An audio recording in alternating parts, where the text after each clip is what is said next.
그런 말씀을 제가 준비하는데 이제 예전에 교회 한 장로님께서 저에게 카톡을 보내셨더라고요. 그래서 너무 은혜가 돼서 그 내용을 좀 나누려고 합니다. 어느 교회에 이렇게 본당 출입문이 오래되어서 이 문짝이 떨어져 나가는 고장이 났습니다. 그래서 목사님께서 이 예배 시간 전에 급히 목수를 불러가지고 이것을 고치게 했습니다. 그러자 이 목수가 와서 이 문을 완벽하게 고쳐놓는 거예요. 그래서 목사님 너무 감사해가지고 가죽 지갑을 선물로 주셨대요. 그런데 이 목수가 버럭 화를 내면서 이렇게 말하는 거예요. 아니, 사람을 뭘로 보고 내가 이까지 지갑 받으려고 이때까지 일한 줄 아십니까? 목사님, 저는 이 분야에요 전문가예요.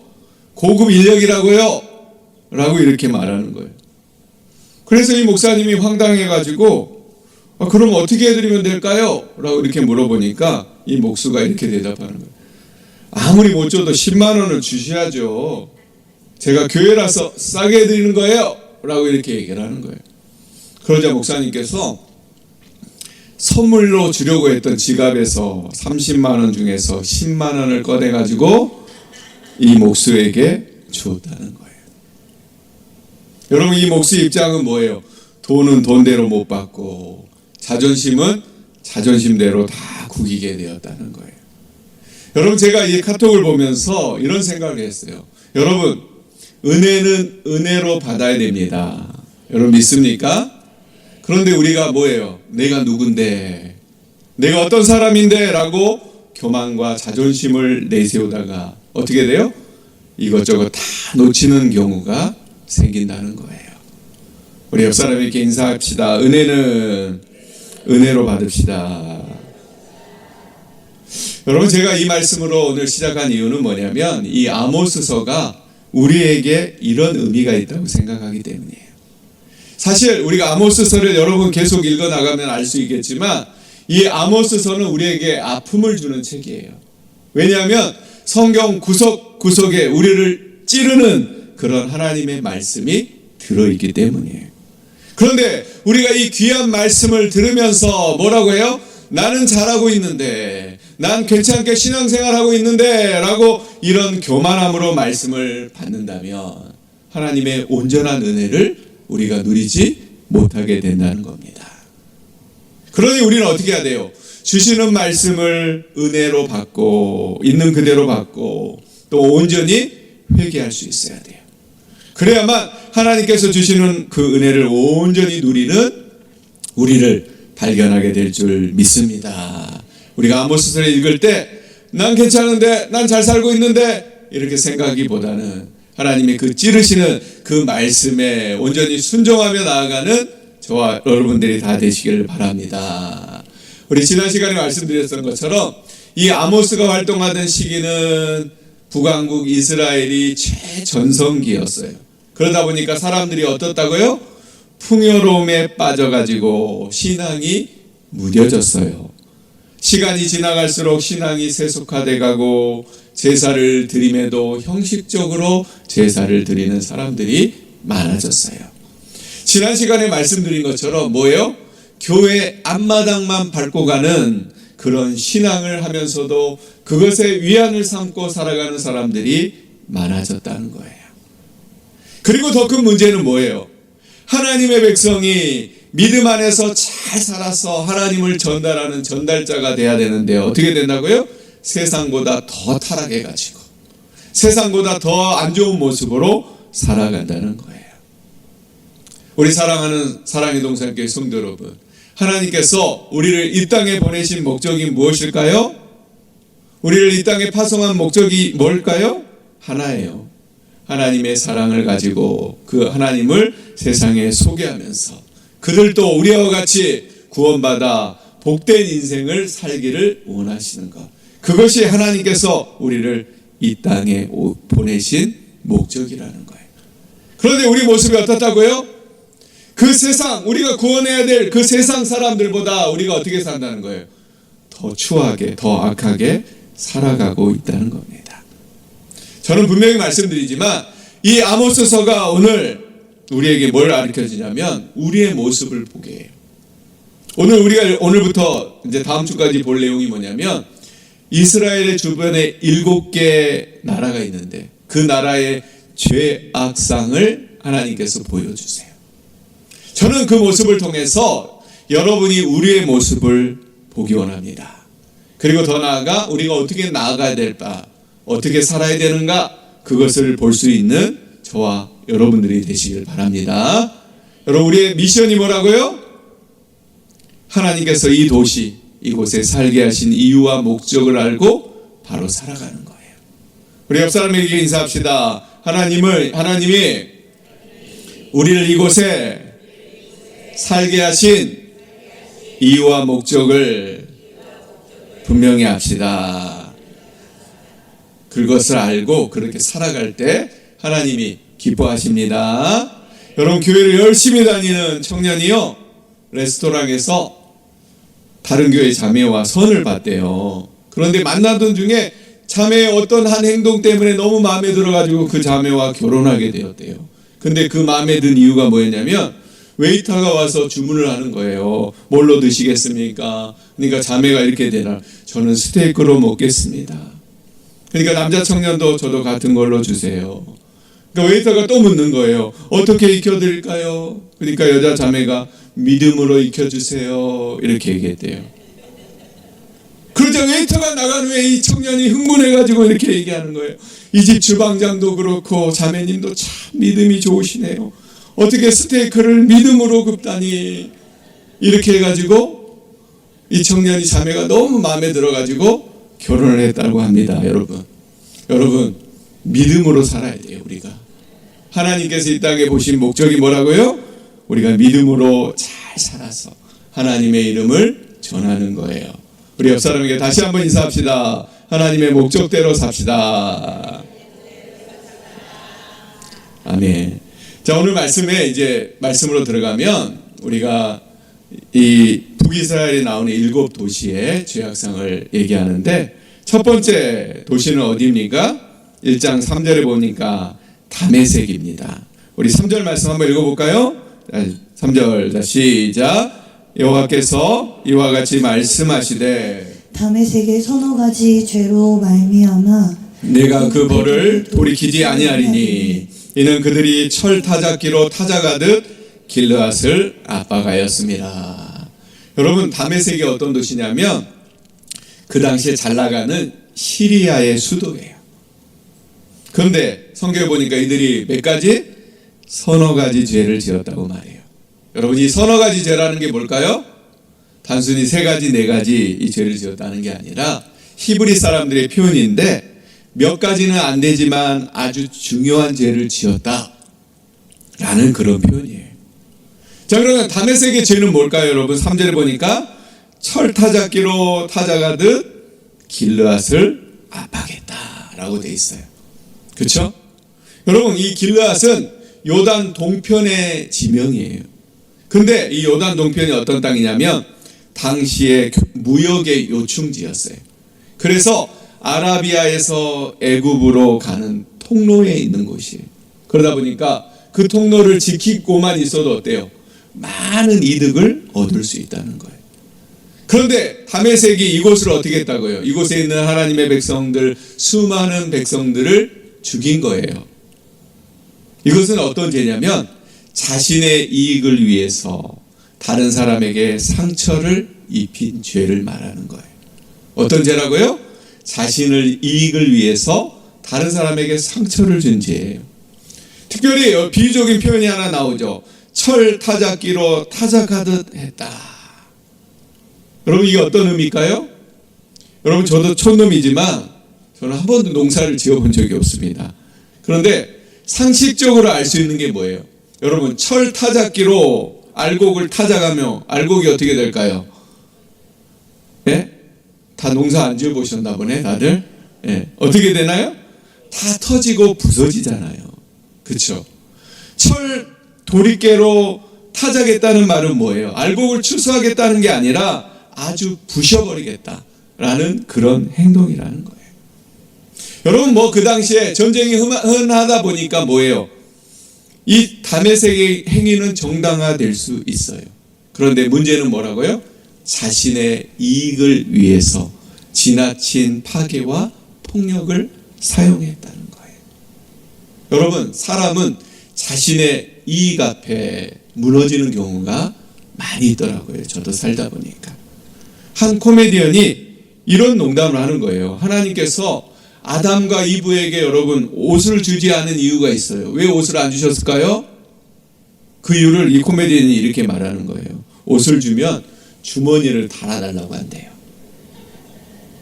그리고 주머니를 달아주면 거기다 뭘 달라고 그래요? 돈을 채워주라는 거예요. 그러니까 하나님께서 아담과 이브에게 옷을 주셨다 안 주셨다? 안 주셨다라는 거예요. 이 말이 뭐냐면 우리 인간들이 자신의 이익을 위해서는 양보가 없다는 말이에요. 그런데 이것은 세상 사람들의만 이야기입니까? 아니에요. 우리 그리스도인들도 그렇다는 거예요. 자신의 이익 때문에 신앙을 쉽게 저버리는 경우가 많다는 거예요. 바로 하나님께서는 이 다메섹의 죄를 이렇게 지적하고 있는 거예요. 너희가 너희 이익을 위해서 세상 사람들 너무 잔인하게 행했다라고 말씀하시는 겁니다. 그런데 여러분, 우리가 이 죄를 묵상하다 보니까 제가 묵상하다 보니까 여러분 생각나는 게 있었어요. 뭐냐면 바로 복음이에요. 복음. 여러분, 복음을 자세히 들여다보면 그 안에 뭐가 들어있어요? 희생이 들어있고 손해를 감수함이 어디에 들어있어요? 복음에 들어있다는 거예요.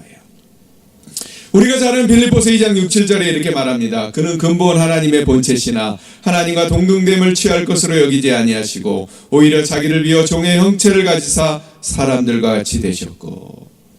이게 뭐예요? 복음이에요. 예수님은 어떤 존재예요? 하나님과 같은 존재예요. 그런데 우리를 구원하시기 위해서 인간의 모습으로 이 땅에 오신 거예요. 자기의 권리를 포기하고 사람같이 되셨다는 거예요. 이게 뭐예요? 희생이고 손해를 감수하는 거예요. 바로 우리가 본받아야 될 모습이 뭐예요? 이 모습이라는 거예요. 그런데 우리는 어떻게 하고 있다고요? 오늘 다메섹처럼 자신의 이익을 위해서 철저하게 다른 사람을 질밟습니다. 또 그 사람에게 빠져나갈 구멍조차 주지 않고 철 도리깨로 타작하듯이 그들을 몰아 세운다는 거예요. 바로 하나님께서는 이런 죄를 우리에게 지적하고 있는 거예요. 이게 하나님께서는 어떻게 심판을 예고하십니까? 4, 5절에 보니까 뭐라고 그래요? 이런 심판이에요. 여기 나오는 하사엘과 벤하닷은 그 당시에 가장 강력한 왕들이었어요. 그런데 그 집에 뭘 보낸다고요? 불을 보내가지고 궁궐을 불살르겠다라고 말하는 거예요. 그들이 행한 대로 하나님께서 갚아주시겠다 말한다는 거예요. 여러분, 다시 한번 묻습니다. 하나님께서 저와 여러분을 어떻게 대하셨습니까? 하나님께서 저와 여러분을 어떻게 대하셨어요? 우리는 정말 보잘것없는 존재예요. 아무것도 아닌 존재라는 거예요. 그러나 우리를 긍휼히 여겨주셨고 우리를 사랑해 주셨다는 거예요. 자신의 권리까지 내려놓고 아들까지 보내심으로 우리를 살리셨다는 거예요. 그렇기 때문에 우리는 어떻게 달라져야 돼요? 이렇게 달라져야 돼요. 예수님을 본받아서. 주변을 돌려보세요. 우리가 다 잘나서 이 자리에 앉아있는 게 아니라 하나님이 사랑하셨기에 이 자리에 앉아있는 거예요. 그렇기 때문에 우리도 서로의 약함을 덮어주고 도와주고 긍휼히 여길 수 있는 우리가 돼야 되는 거예요. 그럴 때 우리는 뭐예요? 세상에 영향력을 끼치는 그런 믿음의 사람이 될 줄 믿습니다. 여러분, 어떻게 하라고요? 예수님을 본받아서 서로의 약함을 덮어주고 도와주고 서로 긍휼히 여겼어요. 내 이익을 내려놓고 뭐예요? 남을 위해 희생하는 삶을 살아라. 하나님께서 이 다메섹의 죄를 통해서 우리에게 가르쳐주고 계시는 것입니다. 우리가 이것을 깨닫고 우리도 그렇게 살기를 원합니다. 자, 두 번째는 가사의 죄입니다. 가사는 어떤 죄를 지었습니까? 우리 6절 말씀 한번 읽어봅시다. 자, 시작. 여호와께서 이와 같이 말씀하시되 가사의 서너 가지 죄로 말미암아 내가 그 벌을 돌이키지 아니하리니 이는 그들이 모든 사로잡은 자를 끌어 에돔에 넘겼습니다. 여러분, 가사의 죄는 뭡니까? 여기 보니까 사로잡은 자를 끌어 에돔에 넘겼다라는 말이에요. 한마디로 표현하면 노예 장사를 했다는 거예요. 여러분, 앞서 말씀드린 대로 당시는 뭐예요? 전쟁이 흔한 사회였어요. 그러다 보니까 승자가 패자를 노예로 삼거나 파는 일은 당연한 일이었어요. 그런데 왜 유독 가사에게 이런 죄에 대해서 하나님께서 혹독하게 말씀하시는가? 그 이유는 뭐냐면 여기 끝절에 나오지만 이 자를 끌어다가 어디에 팔았어요? 에돔에 팔았다는 거예요. 여러분, 이 에돔이라는 나라는 어떤 나라냐면 이 노예를 당시에 전 세계로 수출하는 그런 나라였어요. 여러분, 예를 들어 한번 생각해 보세요. 우리나라에서 여러분 중에 누가 인신매매를 당했어요. 예를 들어서 하는 얘기예요. 근데 인신매매를 당했는데 여러분이 저기 강원도 같은 데 끌려가면은 어때요? 언젠가 돌아올 수 있잖아요. 우리나라 땅에 있다 보니까. 그렇죠? 그런데 만약에 저기 블라디보스토크 같은 이런 데 팔아 넘겨지면 여러분 어떻게 돼요? 아예 돌아올 수 없게 되잖아요. 여러분, 이 에돔에 넘겨졌다는 말은 뭐냐면 전 세계로 팔려져 나가기 때문에 영원히 노예로 살아갈 수밖에 없다는 거예요. 그리고 더 나아가 더 나쁜 점이 있는데 이 도시는 어떻게 하냐면 노예를 만들기 위해서 약한 자들만 골라서 침략했다는 거예요. 이 가사라는 도시. 여러분, 우리도 살다 보면 이런 모습이 우리 안에 보이죠. 약한 사람에게 강하고 강한 사람에게 약한 모습. 우리에게 이런 모습이 보이죠. 여러분, 안타깝게도 교회 안에서 이런 일들이 많아요. 교회가 약한 자들을 더 돌보고 관심을 가져야 되는데 교회 안에서조차 누가요? 돈 있고 힘 있는 사람에게 관심을 갖고 살아갈 때가 많다는 거예요. 실제로 신약성경 야고보서 2장에 보면은 초대교회도 이런 일이 있어요. 부자들이 교회 오면 좋은 자리를 권합니다. 그러나 가난한 사람이 교회 오면 어때요? 그냥 서 있으라고 그러고 저기 발등상 발 올려놓은 데 앉아 있으라고 합니다. 그러나 여러분, 문제는 뭡니까? 이런 것들이 예수님을 내쫓을 수가 있다는 거예요. 여러분, 실제 미국의 한 교회에서 있었던 일인데 초라한 옷차림의 흑인이 교회에 들어온 거예요. 사람들은 그를 환영하지 않았고 내쫓으려고 그랬어요. 그런데 나중에 보니까 그분이 누구였어요? 그 교회에 새로 부임한 담임 목사였다는 거예요. 여러분, 교회는 사회 같아서는 안 됩니다. 더 약한 자에게 손을 내밀 수 있는 게 교회가 돼야 되는 거예요. 그렇지 않으면 우리는 예수님을 내쫓을 수가 있다. 아무튼 이 가사는 뭐예요? 노예를 많이 얻기 위해 약한 나라만 골라서 침략하고 잡아들였어요. 전형적으로 뭐예요? 강한 자에게 약하고 약한 자에게 강한 모습이라는 거예요. 그러자 하나님께서 이들을 심판하세요. 7, 8절에 보니까 뭐예요? 블레셋에 5개 도시가 있는데 그 도시를 다 멸하겠다. 혹 살아남는 자가 있어도 완전히 멸하겠다라고 말씀하신다는 거예요. 여러분, 이 가사의 범죄를 통해서 우리에게 주신 은혜는 뭐냐면, 우리가 본받아야 할 때 우리는 이렇게 변해야 되는 점은 뭐냐면, 여러분, 마태복음 25장에 보면 양과 염소의 비유가 있어요. 예수님께서 왼쪽에 서 있는 사람들에게 얘기하는 거예요. 이렇게 얘기해요.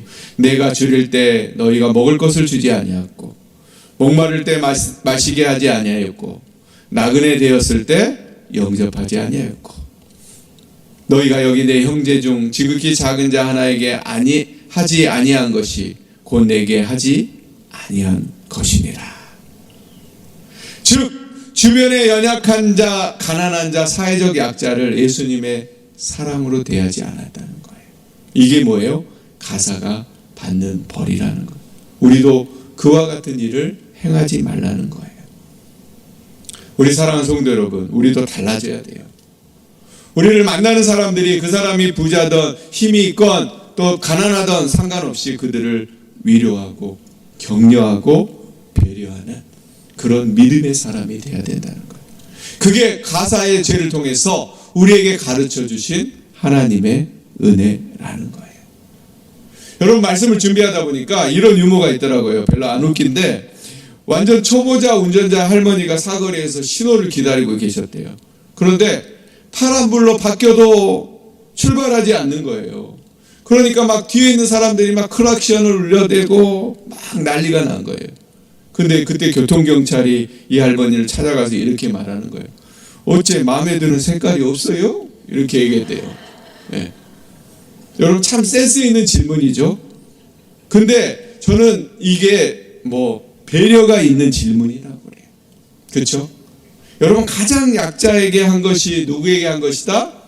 예수님에게 한 것이에요. 하나님은 그를 통해서요 우리에게 큰 상급을 준비하고 계신다는 거예요. 그렇기 때문에 우리는 어떻게 해야 돼요? 오늘 가사처럼 약한 자에게 강한 게 아니라 오히려 약한 자를 보듬고 품고 그들을 품어줄 수 있는 그런 믿음의 사람이 돼야 된다는 거예요.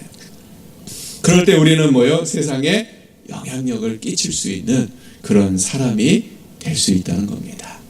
우리 사랑하는 성도 여러분, 오늘 가사의 죄를 통해서 우리는 깨닫는 저와 여러분들이 되시길 바랍니다. 원래 제가 9절까지 읽어야 된다는 말씀을 했는데 세 번째는 뭐냐면 두로의 죄입니다. 두로의 죄. 여러분 두로의 죄는 어떤 죄입니까? 오늘 읽지는 않았지만 우리 9절 말씀 한번 읽어봅시다. 자, 시작. 여호와께서 이와 같이 말씀하시되 두로의 서너 가지 죄로 말미암아 내가 그 벌을 돌이키지 아니하리니 이는 그들이 그 형제의 계약을 기억하지 아니하고 모든 사로잡은 자를 에돔에 넘겼음이라. 여러분 두로의 죄는 뭡니까? 두로는 자기 이익을 위해서 형제의 계약을 기억하지 않았다는 거예요. 그러니까 두로는 한마디로 얘기하면 앞에 두 도시인 다메섹과 가사 이 두 도시의 죄를 다 가지고 있어요.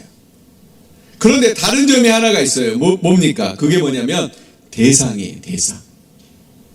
그 대상이 누구예요?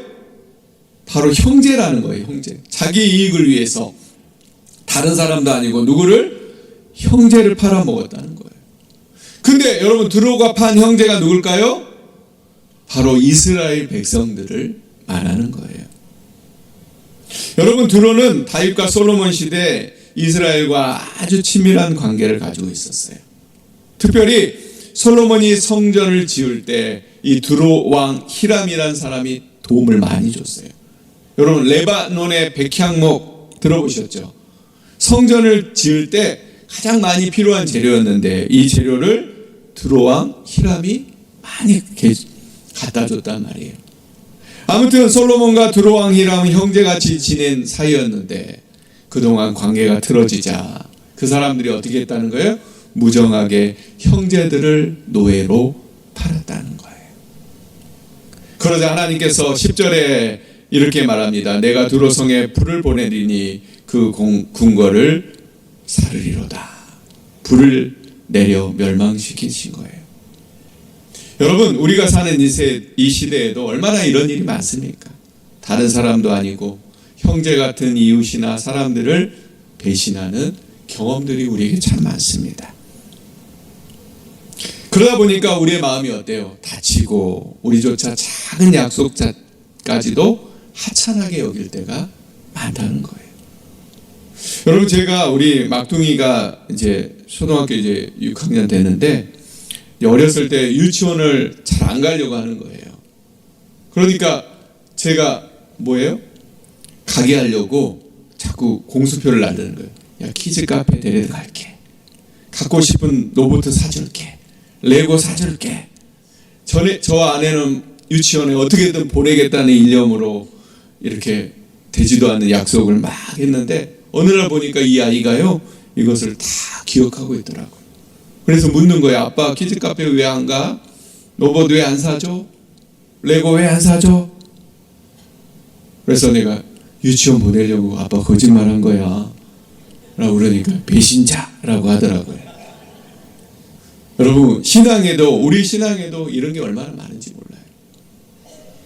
여러분 저도 목사지만 우리가 신앙생활하면서 제일 많이 하는 말이 뭘까요?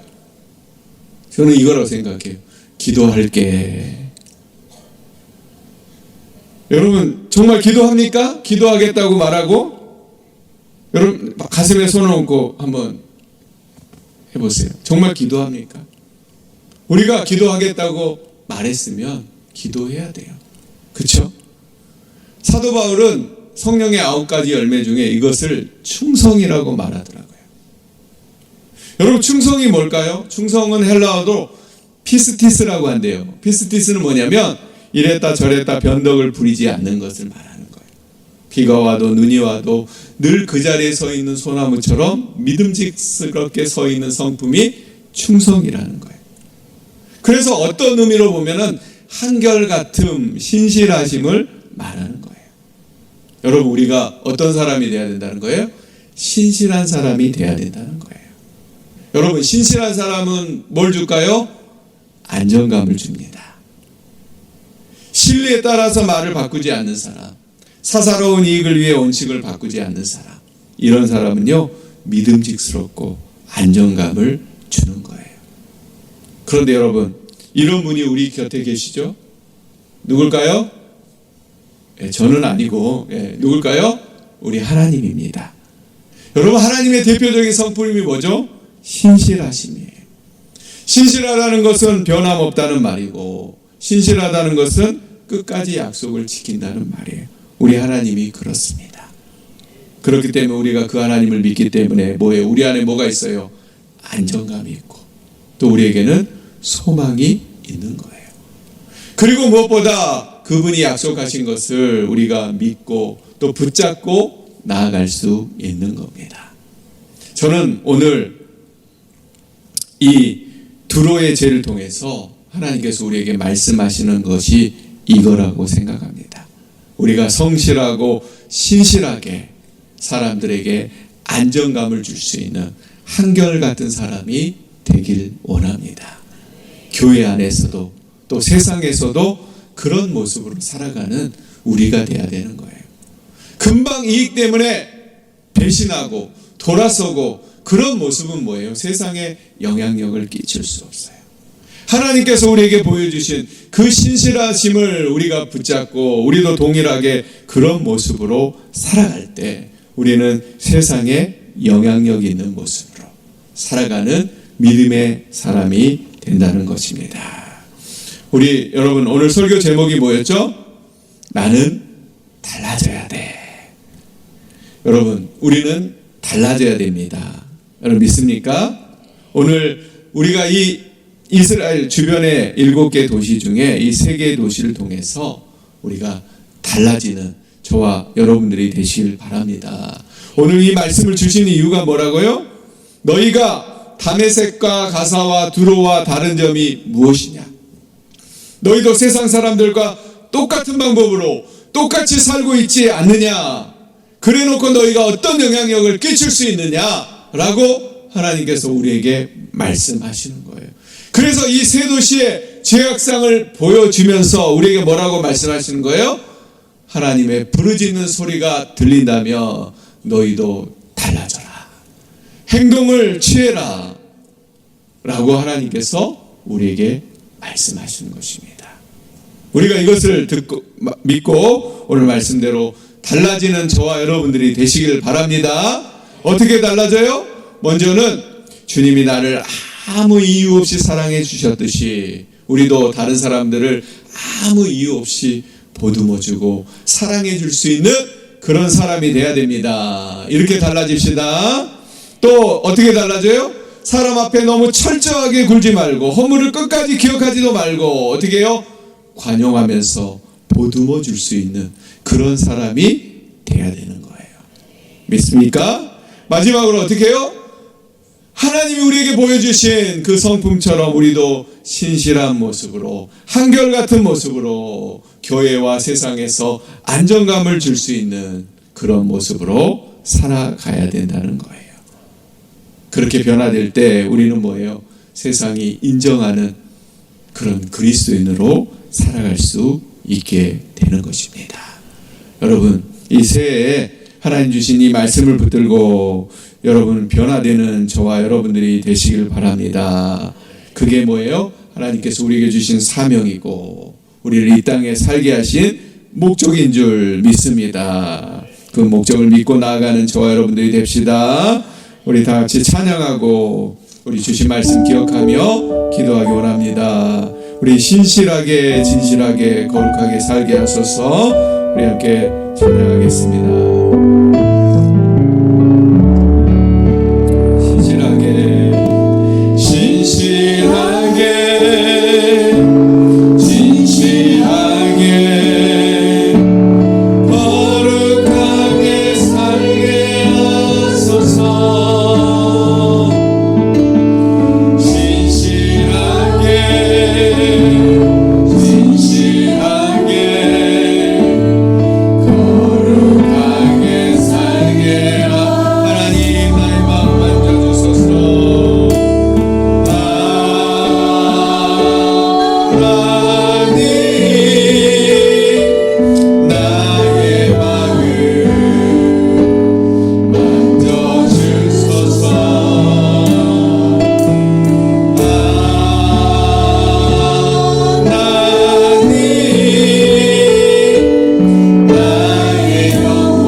하나님, 내가 달라지기 원합니다.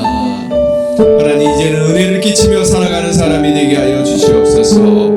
교회에서만 좋은 신앙인이 아니라 세상에서도 영향력 있는 신앙인이 되게 하여 주시옵소서. 주님의 그 큰 사랑으로 세상을 품게 하시고 주님의 그 사랑으로 보듬는 우리가 되게 하여 주시옵소서. 무엇보다 신실하고 한결같은 모습으로 교회와 세상에서 안정을 주는 믿음의 사람이 되게 하여 주시옵소서. 이런 모습으로 나도 살고 남도 살리는 그런 믿음의 신앙인 다 될 수 있도록 주님 역사하여 주시고 함께해 주시옵소서 라고 우리 주여 한번 부르시고 말씀을 기억하면서 하나님 이렇게 변화되겠습니다, 이렇게 달라지겠습니다 라고 결단하며 기도하며 나아가는 우리 모두 되기 원합니다. 기도합니다. 주여 하나님 아버지, 하나님 도와주시옵소서. 하나님 아모스를 통해서 하나님 우리에게 주신 이 말씀을 우리가 기억하기 원합니다. 특별히 이스라엘 지도리 그리고 나라의 지각상을 우리에게 보여주시니 하나님 감사합니다. 하나님 모습을 통해서 우리가 우리 모습을 보게 하여 주시고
역사해 주시옵소서. 주님, 새해는 달라진 신앙인이 되기 원합니다. 세상의 지혜 아니란 신앙이 아닌 달라진 신앙으로 주님을 기쁘게 하는 우리 모두 되게 도와주시옵소서. 무엇보다 오늘 다메섹과 가사와 둘을 통해서 보여준 우리의 모습을 잘 기억하게 하시고 이제는 주님이 원하시는 모습으로 변화되어 세상에 영향력 있는 그리스도인이 될 수 있도록 주님 인도하여 주시옵소서. 주님이 나를 아무 이유 없이 사랑하셨듯이 우리도 다른 이들을 아무 이유 없이 사랑하고 보듬는 우리가 되게 하여 주시옵소서. 허물을 끌어내는 사람이 아니라 보듬고 덮어주는 사람 되게 하여 주시옵소서. 또 늘 한결같은 신실함으로 주 앞에 바로 서게 하여 주시고 그런 신앙으로 이웃에게 사랑을 베풀며 은혜를 베푸는 귀한 우리 모두 다 되게 인도해 주시옵소서. 그런 신실한 사람들, 그런 한결같은 사람들이 우리 교회 안에 많아지게 하여 주시고 그를 통해서 우리 교회가 믿음으로 잘 서가는 귀한 교회 되게 하시고 또 세상과 사람들에게 칭찬받는 믿음의 교회 될 수 있도록 주님 인도해 주시옵소서. 사랑이 많으신 예수님 이름으로 기도합니다. 아멘. 우리 한 번 더 기도할 때 우리 2026년 새해가 시작됐는데 우리가 여전히 옛 모습 그대로 살아서는 안 됩니다. 하나님, 우리가 변화되기 원합니다 라는 마음으로 우리 개인의 신앙을 놓고 우리가 잠깐 기도하기 원합니다. 하나님, 말씀과 기도로 하나님과의 관계가 날마다 깊어질 수 있게 도와주시옵소서. 하나님을 우선순위에 두고 주님과 날마다 동행하는 우리 되게 도와주시옵소서. 또 삶의 모든 영역에서 믿음으로 반응하는 성숙한 신앙인이 되게 하여 주시옵소서. 상황과 감정이 아니라 말씀이 기준이 되는 삶, 그런 삶을 살아갈 수 있도록 인도해 주시옵소서. 또한 성령의 인도하심에 민감한 삶을 살 수 있도록 도와주시옵소서. 내 뜻과 내 고집을 내려놓고 성령의 음성에 순종하며 믿음으로 나아가는 이런 삶 되게 하여 주시옵소서. 우리가 정말 새해를 앞두고 우리가 새해를 이제 지내면서 이런 결단으로 주님 앞에 바로 세워지는 내가 되게 해달라고 우리 주여 두 번 부르시며 힘차게 이 기도 제목 들고 다시 한번 찬양 기도하겠습니다. 기도합니다. 주여, 주여, 하나님 우리를 도와주시고 아버지 인도하여 주시옵소서. 하나님 2026년이 시작되는데 여전히 의 모습 그대로 살아가는 우리를 불쌍히 여기시고 하나님 이제 변화되어서 하나님 원하시는 믿음의 모습으로 나아갈 수 있는 귀한 우리가 되게 하여 주시옵소서. 저희 하나님 말씀과 기도로 하나님과의 관계가 날마다 깊어지는 우리의 삶이 되게 하여 주시옵소서.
우리 마지막으로 한 번만 더 기도합니다. 우리 교회를 위해서 기도하기 원합니다. 우리 교회가 하나님이 기뻐하시는 거룩한 공동체가 되게 하여 주시옵소서. 또 우리 성도들 간의 사랑으로 하나 되고 더욱 견고해지도록 주님 인도해 주시옵소서. 또 우리 교회 담임 목회자를 속히 보내주셔서 교회가 믿음으로 안정되게 하여 주시옵소서. 또 무엇보다 교회 학교가 겨울 캠프와 수련회를 준비하고 있으니 은혜 주셔서 우리 다음 세대들이 잘 세워질 수 있도록 인도해 주시옵소서. 라고 마지막으로 우리 교회를 위해서 우리 주여 세 번 부르시고 힘차게 기도합니다. 기도하겠습니다. 주여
감사합니다. 우리가 날마다 주님 앞에 나와 예배하고 기도할 수 있도록 인도해 주시니 감사합니다.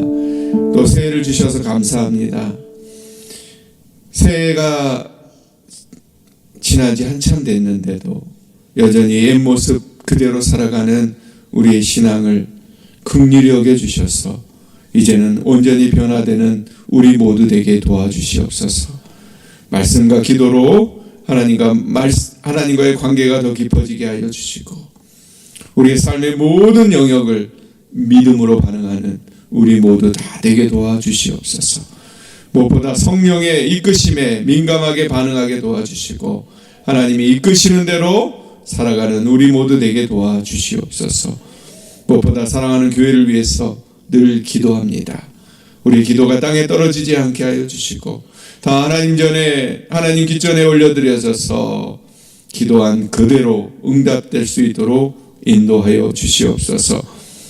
이 위기 때 더 하나님을 바라보게 하여 주시고 더 서로 품고 이해하고 섬기며 하나 되는 믿음의 교회 될 수 있도록 인도하여 주시옵소서.